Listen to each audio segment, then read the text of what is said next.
أعوذ بالله من الشيطان الرجيم. بسم الله الرحمن الرحيم. السلام عليكم ورحمة الله وبركاته. I am Nasruddin Harun Tariwasay from Group 4. This is the continuation report of Miss Normina Yaman Unsing. So my topic is all about Qadariya or Qadariya School. Bismillah.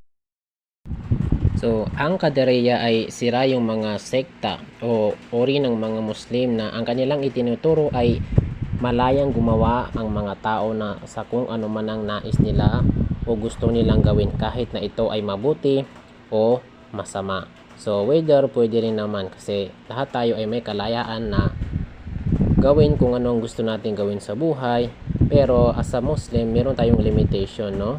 May mga bagay na ipinagbawal na hindi dapat gawin at ulang tayo sa mga bagay na ipinag-utos na hanggat maaari ay gawin natin.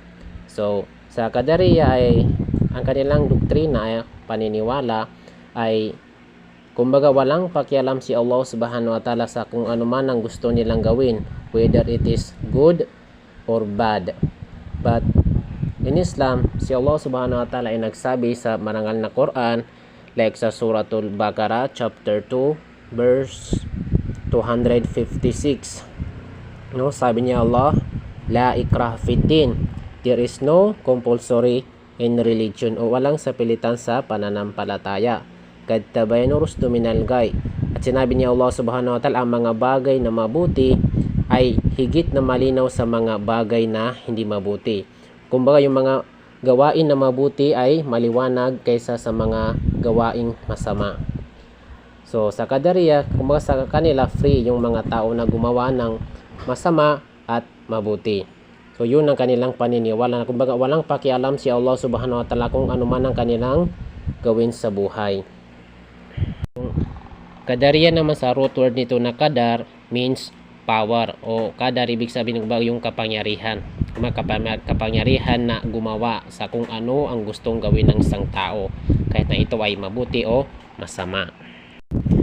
At yung mga tagasunod ng mga Qadariya o the followers of Qadariya believes that man is the originator of all his actions.